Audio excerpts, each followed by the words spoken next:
2024 সালের ভয়াবহ বন্যা সিলেট অঞ্চলের মানুষের জীবনযাত্রায় গভীর প্রভাব ফেলেছে। মৌলভীবাজার সহ আশপাশের এলাকায় ভয়াবহ বন্যায় বহু মানুষ তাদের ঘরবাড়ি, সম্পদ এবং খাদ্য সরবরাহ হারিয়েছেন।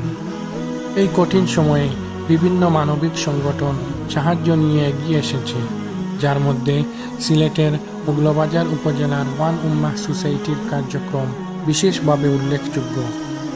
ওয়ান উম্মাহ সোসাইটি স্থানীয়ভাবে এবং প্রবাসীদের সহায়তায় বিপন্ন মানুষের পাশে দাঁড়িয়েছে। শায়খুল হাদিস মুফতি মুশাহিদ কাশিমির দিক নির্দেশনায় 29 আগস্ট 2024 সালে মৌলভীবাজারের বন্যার্তদের মাঝে জরুরি খাদ্য সামগ্রী বিতরণ করে ওয়ান উম্মাহ সোসাইটি, যার মধ্যে 150টি পরিবারের মাঝে খাদ্য সামগ্রী সরবরাহ করা হয়েছে।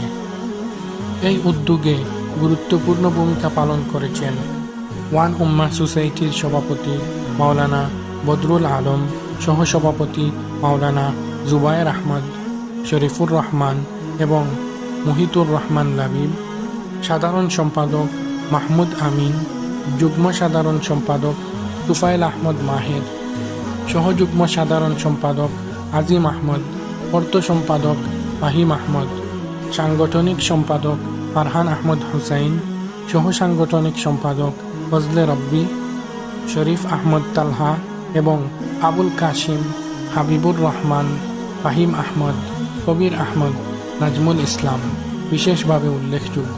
ওয়ান উম্মাহ সোসাইটির মানবিক সহায়তা কেবল খাদ্য বিতরণেই সীমাবদ্ধ নয়, এটি একটি বৃহত্তর উদাহরণ যেখানে মানুষের পাশে দাঁড়ানোর মানসিকতা ফুটে ওঠে।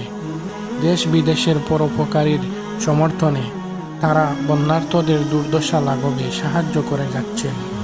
হে আল্লাহ, আপনি বন্যার্তদের এই বিপদের সময় তাদের রক্ষা করুন, তাদের দুঃখ কষ্ট দূর করুন এবং আমাদেরকে মানবিক দায়িত্ব পালনে সহায়তা করুন।